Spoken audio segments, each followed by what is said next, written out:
the bank. Hey Brett, how's it going this week? Good, Ange. How are you? Good. Well, that means it's another episode of Money in the Bank, the podcast where we talk about all things personal finance related.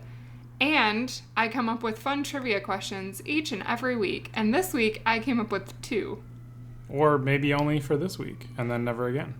So this one's actually a 2-parter. Are you ready?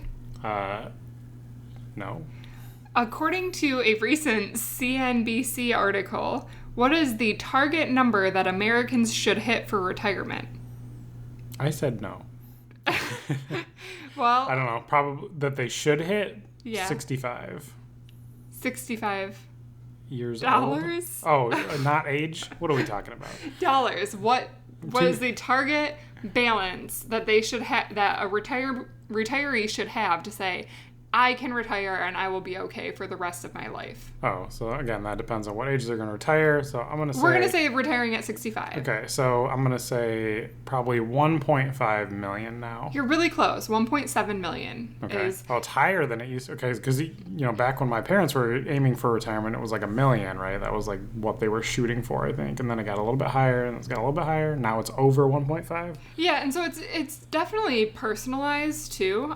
So I know a lot of times they say, by the time you retire, you should have 10 times your annual income. So it's not necessarily across the board for everybody, but the CNBC article said that 1.7 million was actually a pretty good average to try to hit for retirees. So, and the other thing that kind of skews this a little bit is you might have some lump sum money that you've saved up, and then perhaps you have a pension that pays out. So if you have that scenario, the best way you can kind of understand how much you really have is to do a time value of money calculation, which I know I'm going to say that and people are going to be like, what the heck is that? But if you actually type in time value of money calculator into Google, it'll pull one up, and then you can actually enter your monthly payments that you're going to get from your pension and a future value of 0 and a 4% interest rate, and then hit present value on that, and it'll say your pension is worth $300,000 or whatever, and so then you would need 1.4 to cover the difference. Okay. So it's kind of an interesting way to do it. Some people, if you get a pension and you say, well, it covers my monthly expenses, that might be good enough. The other thing to keep in mind is rising medical and care costs as you get older. Right, because your expenses, later in life, in like 80s, 90s time frame, are different expenses than when you're 50. Yeah, and it's really interesting because most people find in retirement that when they first retire, their expenses go down. So it's actually, going from 65 to 66 and being retired when you're 66, you'll spend less money the first few years of retirement, and then it typically starts going back up later in life because, caretakers and nursing homes and assisted living and all of that. Okay. So 1.7 is the target to hit. What is the average 401k balance of somebody age 65 looking to retire? I already said no. Okay, so, we started with what they should be at, so now you can guess what you think they are at. I'm going to say half that. That would be optimistic. Yeah, really optimistic. So you're thinking in the ballpark of, like 800,000. 800,000, sure. 107,000. Whoa. Okay, yeah. So... really bad. 10% of where they need to be at, basically, almost exactly? Yeah. So... I think a lot of times people just say, I've worked long enough, I've worked hard enough, now I get to retire. And you can, but then Social Security typically replaces about 32% of your, income if you wait to take it. So with Social Security, you can start taking it early.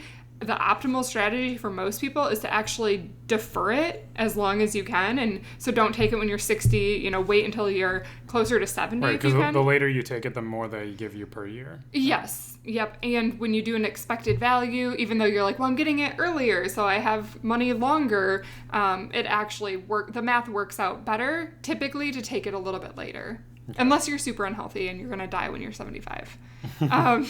So anyways, the point here is we are vastly undersaving for retirement. And this is something we keep talking about on this podcast, and I probably will keep talking about it because nobody's fixing anything. And in fact, it's getting worse. People are becoming more ill-prepared for retirement than ever before. Right, and this is going to end up hitting everybody, right? Because Yeah. all of a sudden we have a huge generational gap that we're not just going to like, put out to pasture because they can't afford to live anymore, right?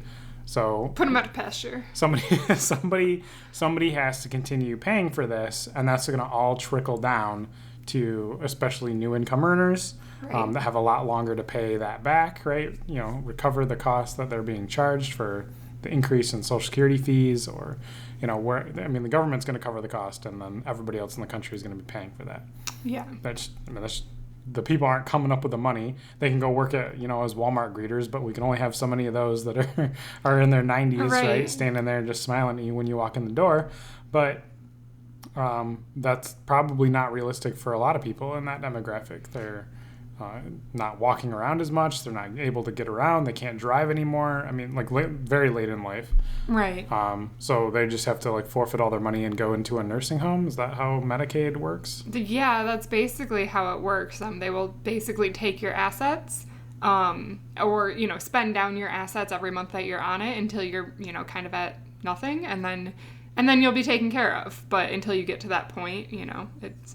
And obviously then that falls back on the taxpayers. And what's really challenging is, as our baby boomers, who appear to not be as adequately prepared for retirement as we all hoped, retire, the younger generation has to support them. And the problem with that is that that generation is so large.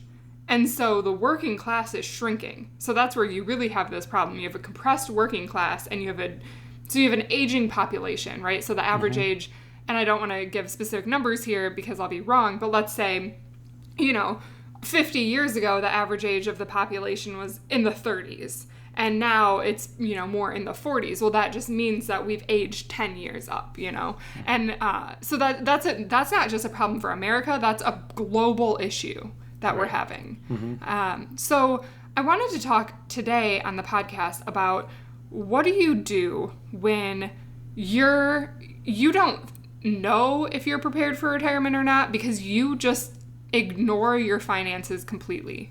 Right. And that doesn't matter whether you're just about to retire or you're just starting your career. Right. We're talking about, it's super, super important to just pay attention to your current situation. It doesn't go away. The reality doesn't change just because you have your head in the sand and you don't want to look at it, or you don't know how to look at it, or you're afraid to talk to other people about it, right? You're going to have cold, hard reality hit you one day, and it's way better to do it earlier on than, the day before you're about to retire, and then you realize you only have enough money to live on for 2 years, and you got to go back to work, or you can never stop working either way. Yeah, because, the hard thing is, somebody in their 60s who comes to me for financial advice, let's say they just turned 60, and they're like, I want to retire in 5 years. If they've never saved $1, that becomes increasingly challenging and near impossible to come up with a plan to retire in 5 years. Right, yeah. But if somebody comes to me, I actually have an example of somebody who came to me when they were 25, and they kind of spelled out some of their numbers for me, and they said, yeah, I asked them if they had a 401k, and they were like, well, I think my company offers one, but, I'm not participating in it. Why would I? I have student loan debt, so I need to pay that down, and I want to save for a house. So that's, once I get all of that figured out, I'll save for retirement. And I was like, no, save for retirement first. And renting instead of buying for another couple of years impacts you very little in life. So if you have to take 2 extra years to save for that house, no big deal. If you get to, because otherwise it's too easy to keep delaying this, and then you find yourself 60 and you never even started saving in your 401k. Right, and we've talked before about how powerful it is to start saving earlier, right? If you save the same dollar amount when you're 20 versus when you save, twice that when you're 30, and then from then on for the rest of your life, you're still better off paying the lower amount from 20 onward. Right.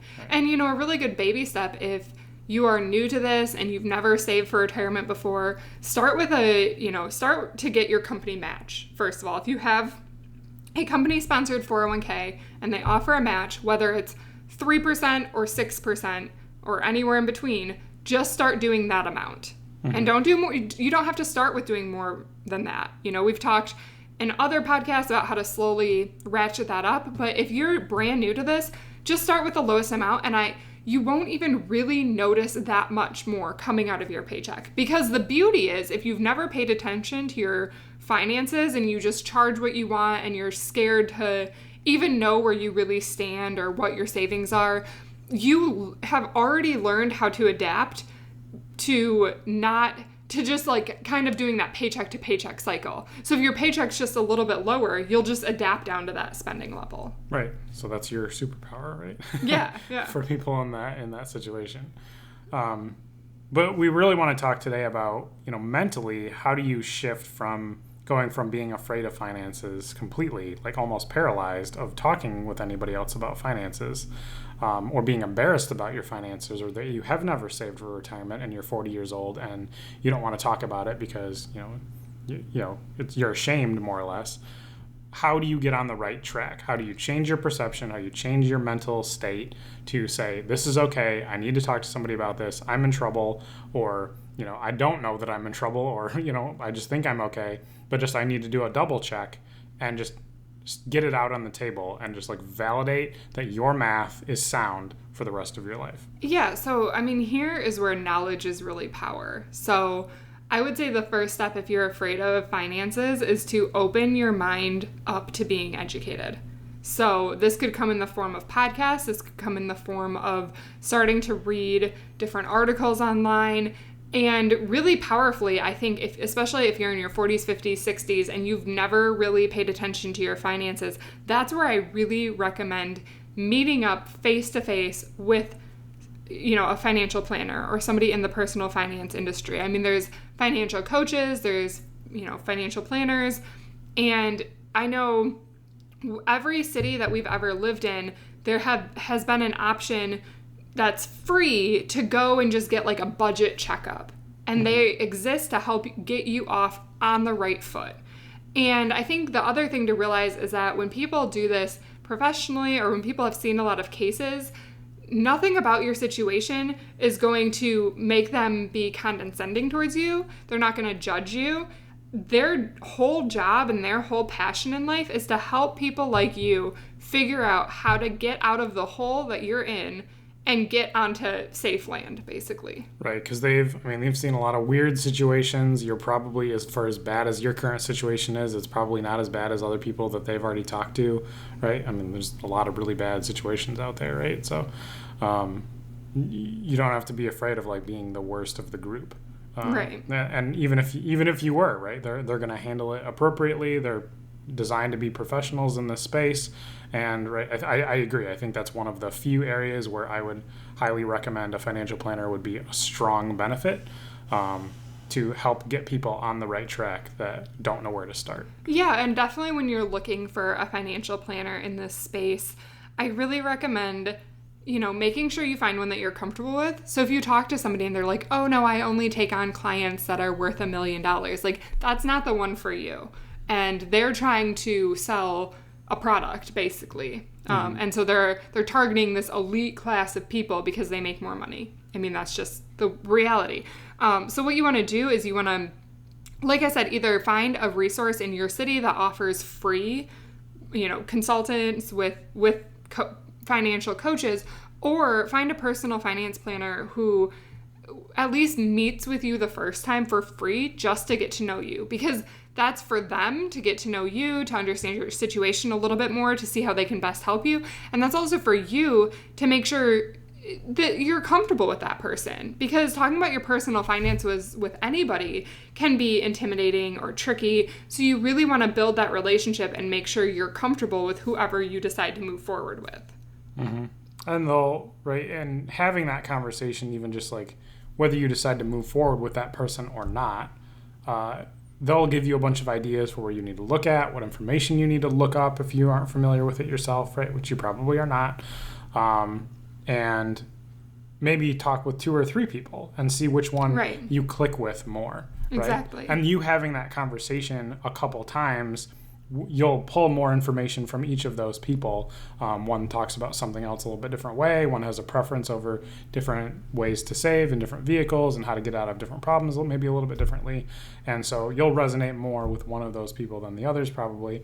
But they'll all give you personally more knowledge so that you can come to the table more equipped to, lead this problem solving adventure long term.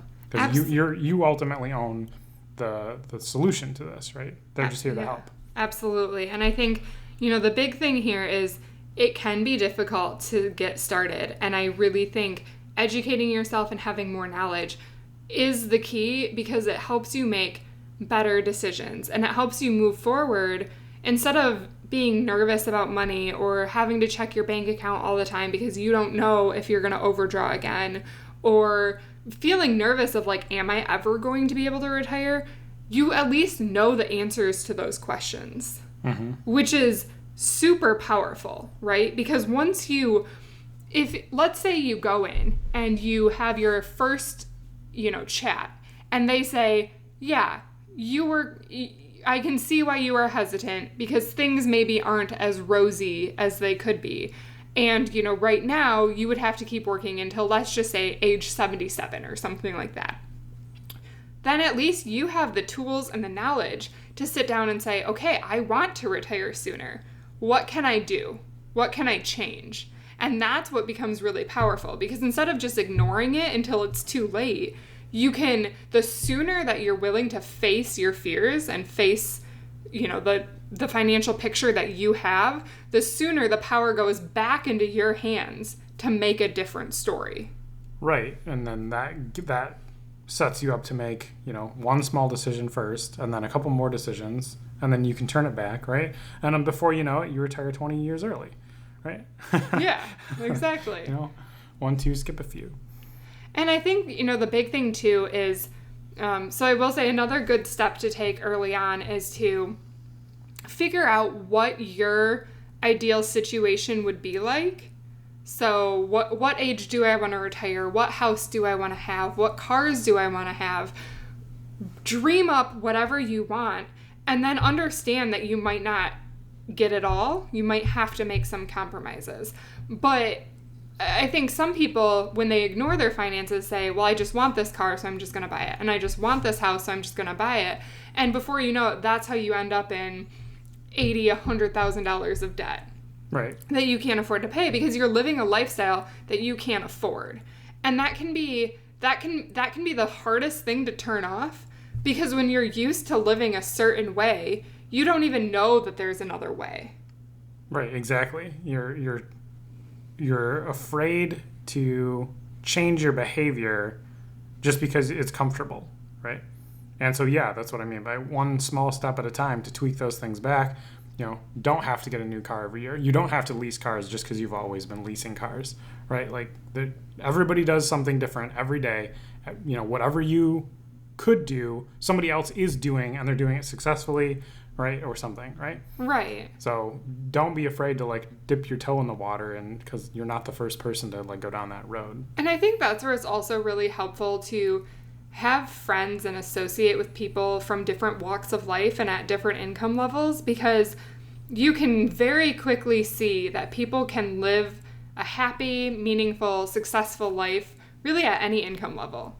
And this is something that I definitely have done in the past before. At different stages in my life, I've had different monetary goals. And so I find myself gravitating towards people who support me in that lifestyle instead of people who kind of keep trying to convince me to live a different way.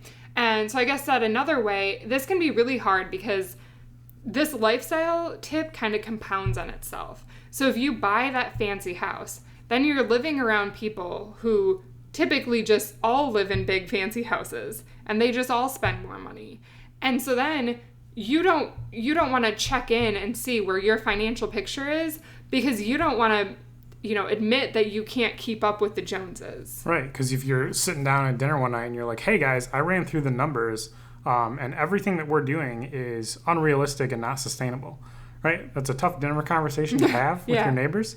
But then everybody might be like, oh, what? We were just, we thought we were fine because everybody just kept doing the same thing that everybody else was doing, and we all seem to be okay right now, right? But then, no, I looked at our numbers, and long term, none of us are going to be able to retire based on our current income level. And maybe some would, right? Because you don't know what your neighbor's income is. Yeah. But you know what your income is. And I think that's where everyone's financial journey really is individual. But coming back to what we started this conversation with is statistically the baby boomer generation got together with their neighbors and decided that they were all going to do all this stuff, and they were like, oh, we're all doing fine, and then, hey, we're not doing fine.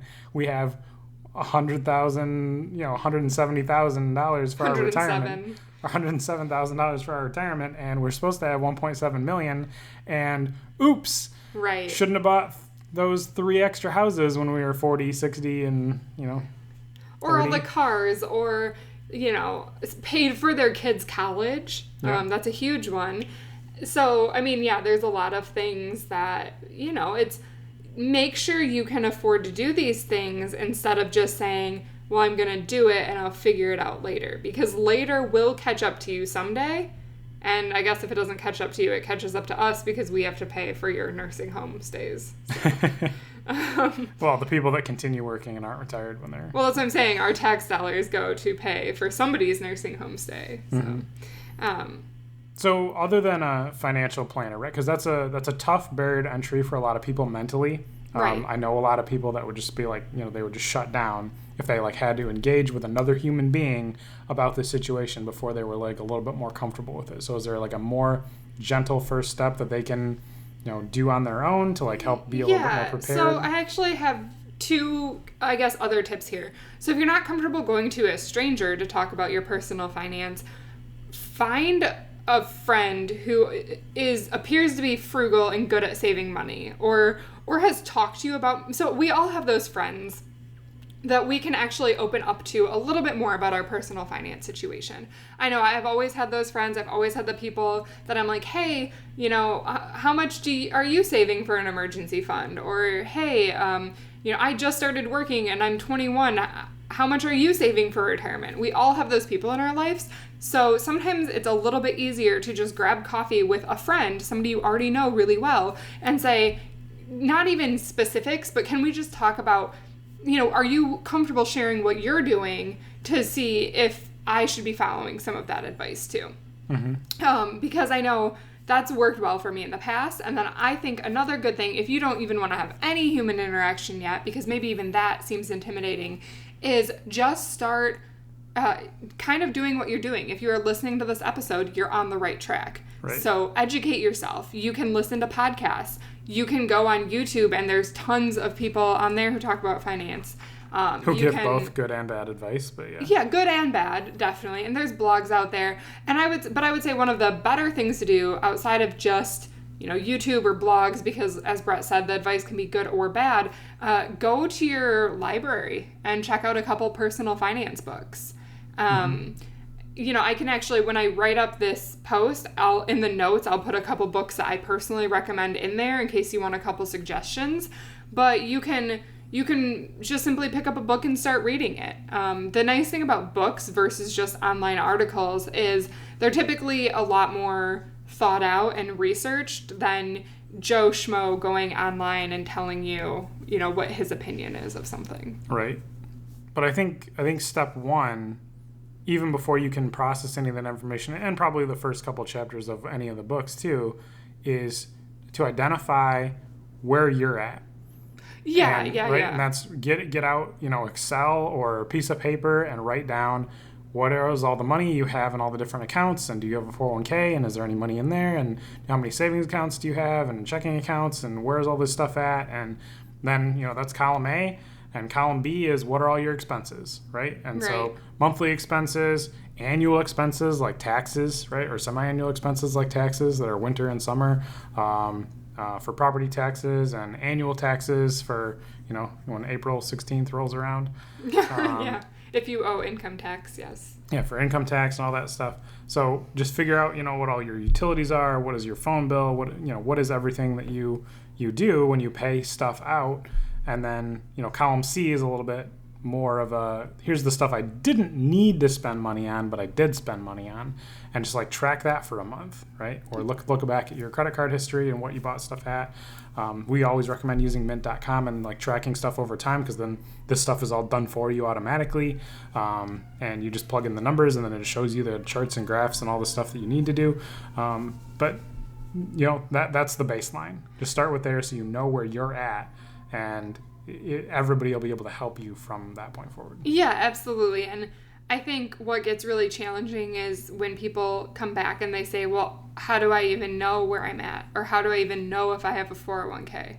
Or how do I even know where my HSA is? Or how do I even find my account balance? Mm-hmm. I've had all of those questions thrown my way before of, I opened a 401k. I can see on my paycheck that I am contributing, but I've never logged in before. So I guess even like as a step 0, I guess, is make sure all of your accounts are set up, and that'll make the whole process easier, because once you can log into everything, it is as simple as jot the numbers down or log into Mint and it all loads into one place. Right. And how do you do that is somebody manages that for you through whoever set it up, right? So if it's your company that you work for or a previous company that you work for, then you just need to reach out to their HR department, and they'll be able to set you up and say, this is who our vendor is, this is how you log into the website, here's the link to do it, right? And here's all this stuff, right? Here's the syntax. They do that stuff every day. You're not the only person that has asked this question. I've worked with a lot of people in the HR department over the last 4 years on my projects, just coincidentally, and they all answer questions like this all the time. Right, yeah. And so I think, that's kind of the hard thing, because in this process of like, I'm so overwhelmed, I don't even know where to start, really the best thing you can do is just start. And that's hard advice to give, right? Because just start with anything. Maybe this month you're going to get the login for your 401k. And maybe that's all you're going to do this month is just like get that set up. And then maybe next month you're going to like actually check what the balance is, right? And maybe the month after that you're going to start looking at your credit card statement to see where is the rest of my money going, right? And then you'll get to the point where you say, okay, here's my net pay each month. This is what I take home. Here's what my rent is. Here's what my utilities are. Here's what my groceries are. And then before you know it, you have not necessarily a budget, because that's already what you've spent, I guess. So it's your historical budget. Mm-hmm. And from there you can say your actuals. Yeah, your actuals, right? And so then from there you can say, okay, well now at least I know why I'm going $300 in debt every month, or whatever it is. And you can say, out of these categories, where can I cut back, or what can I change, or what are my goals? And that gives you more power, right? Mm-hmm. But the first step is to get over your fear, understand that this isn't going to magically go away because you're ignoring it.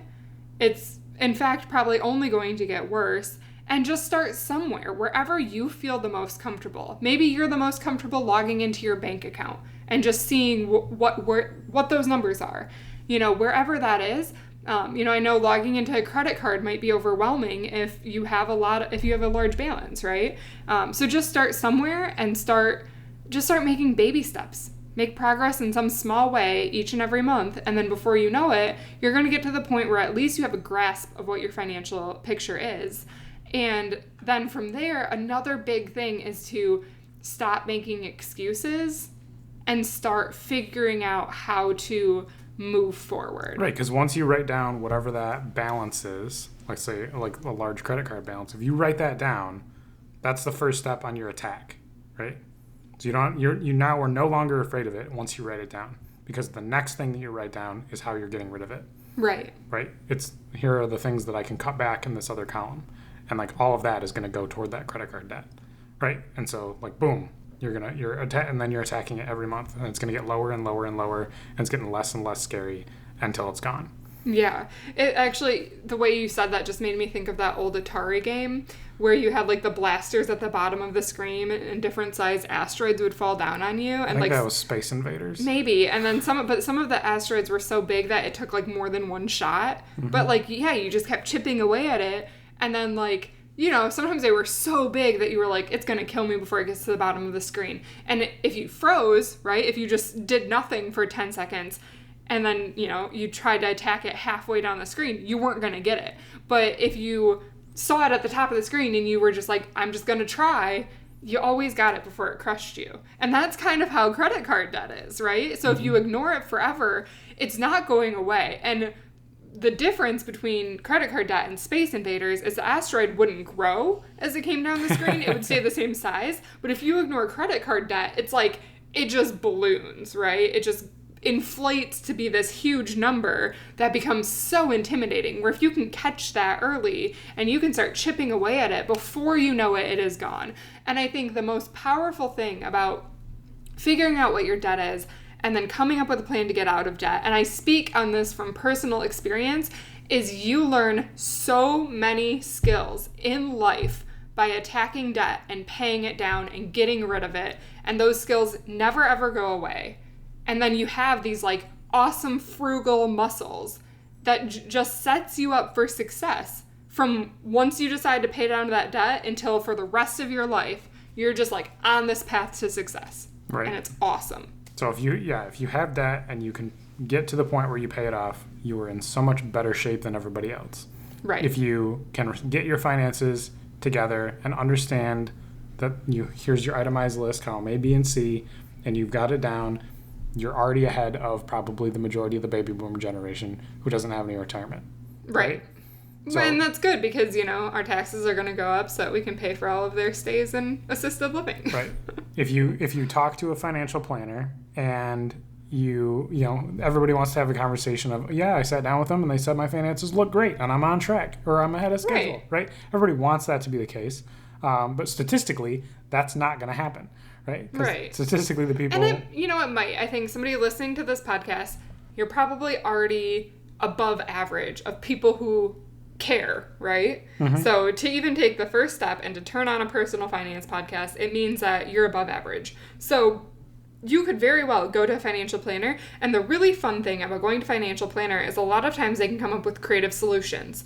So they might tell you, you're not completely on track to retire, but here's where you're at, and here's the income level you're at. Or if we did this differently, if you change your contribution from maybe, let's say you're at 6%, they might say, if you can come up to 10%, all of a sudden you're on track. And that's just one change you have to make, mm-hmm. right? So I think sometimes it can seem scary of like, I'm going to go in and it's going to be this horrible thing. But the real beauty is that a lot of times you go in and you're already doing something. You're already on some sort of track, right? Mm-hmm. And so a lot of times they can just kind of tweak things here and there, and all of a sudden you're set up for success. Yeah. So it's just a mental shift. It's taking the first step. It's taking baby steps. And eventually you can face your fear, right? You just put $1 toward those things that you're afraid of, one step at a time. Understanding your situation puts you in an extreme power position. And, then you're way ahead of everybody else. If you can just, get it together. I don't know. Or I think just take the first step. And I think realize that it doesn't all have to change overnight. Whatever age you're at, you've spent decades in the experience that you're currently in and the beliefs that you've currently had and spending the way that you do, and it's not going to change overnight, right? So it's like fitness or diet or anything in life. It's not all the things people hate doing. It's not going to be instant, right? In a world of instant gratification, I know that's what we want. We want to be able to wake up the next day and be millionaires, but the reality is that millionaires are made $10 at a time. The majority of millionaires in the U.S. are not people who just inherited this money or just came into this money overnight. It's the people who have the people who have a net worth of $1 million or higher. A lot of those people, it's because it's the people you would least expect. It's the guy who always has a hole in his jeans up the street driving a 10-year-old Toyota, right? Mm-hmm. And it's because they've made those small decisions each and every day to save $10 here, $10 there, and that money compounds. And so the same when you find yourself in this position where you don't even want to log in to know where your financial picture is at, just start somewhere. Make a baby step. And before you know it, you're able to come up with an extra $10 a week. And that snowballs to pay off that debt that you've had. Right, because for a lot of people, that may be listening to this podcast, they may make more money than that guy with the hole in his jeans up the street driving the old Toyota, right? Well, you know what I know they do? They definitely spend more money. Right. That's the algorithm, right? Yeah. So yeah, he can make less money and he can retire early because he's exercised those frugal muscles enough that now he, is just more effective at saving. And like if you just kind of like go even halfway in that direction and you make more money, then you just have more power to get to that same place faster. Right. And I think a lot of people like to make the argument of like, oh, well, I just don't make enough. And if I made more money, then I'd be fine. But in reality, what you see is people who spend money and never have any money. It does not matter how much money they bring in. They're never going to have any money. Right? Yeah. It's all mental. Right. It's one of your favorite quotes, right, Brett? A fool and his money are soon parted. That's right. We have that hanging on our wall. Yeah. All right, well, we can start wrapping up here. So I guess my final piece of advice is don't be a fool and don't get parted from your money.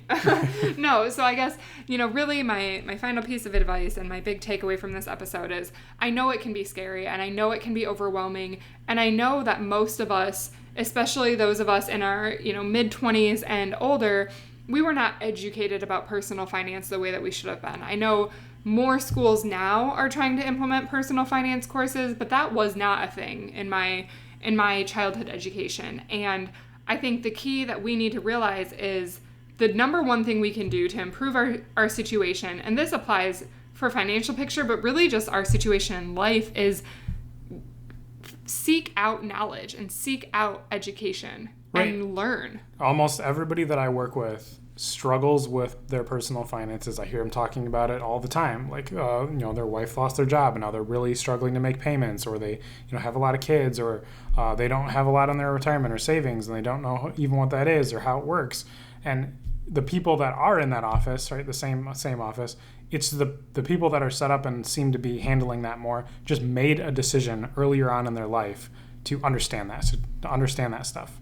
And they said, I'm going to tackle this, and now they're in better shape. And that's what just everybody needs to do this step. They just need to decide that this is important, because it is very important.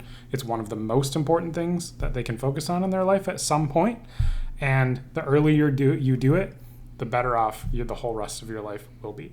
Yeah, and it's never too late, though, is another good point to make. So even if you're 60 years old and you're listening to this and you're, only at that $100,000 in your 401k and that's all the retirement you have, there's no pension for you, know that even now, even if right now you just decide these last, I only want to work for another 5 years, maybe you bump that to 7 years because those 2 extra years can make a huge difference, right? And then maybe you can, you set yourself up to be in an amazing situation where you can retire confidently and much more comfortable than if you keep your head in the sand and you don't do anything. Because even if you, let's say you talk, like we said before, you get your numbers down on paper, you talk to either, a family member or a friend, so somebody you're probably uncomfortable talking to about this, but you're willing to do so, or talking to a financial planner, which you may in some circumstances be more comfortable talking to them than a family member, right? Just getting that out there and helping that, having that conversation and having them help you through some of these tough areas. They may find $10,000 to $30,000 to $40,000 a year that you are just like spending and you don't even realize it. And if you are only going to work for 7 more years or 5 more years, that's a lot of money that you're saving up, right? That may double the amount of money that you have in your retirement fund. That's going to put you in a much, much better position. So it's never too late. Right. Even if you're already retired, like there's still some things you can do. There's things you move around. Absolutely. There's certain vehicles you can like allocate money into that you do have, right? There's just all kinds of options. You just Brett, have to ask for them. That's actually a fantastic point. So even if you're already retired, where is your money? Right? Who's got it? Where is it sitting? How much interest is it getting?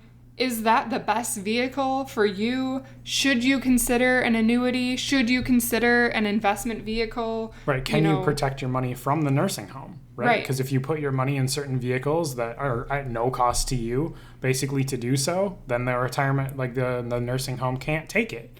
Right. And so, like you said, like the model is for Medicare, like the nursing home just like basically takes all of your assets until they're gone, and then you just can live there for the rest of your life, right? But if you protect your money, then you can either pass that on to your family or, different ways. They still take all the rest of your stuff, but what you have safeguarded is still safeguarded, right? Right. So talk to, nobody would know that stuff, right? Nobody learns that stuff. I don't learn that stuff for fun personally myself either. And I am financially frugal. Right. So that's where talking with a financial advisor, financial planner they can plug in some of those, like, hey, you didn't know this existed, but this is like a really cool thing. And for your situation, like, this is a slam dunk and it's going to save you a ton of money, or it's going to bank all your money. Right. So. Yeah. I mean, it's like any specialized field. Like, if I have something wrong with me medically, I go to the correct doctor. And if you have something wrong with your finances, you should go to a financial planner because they can fix it, right? That's their whole job.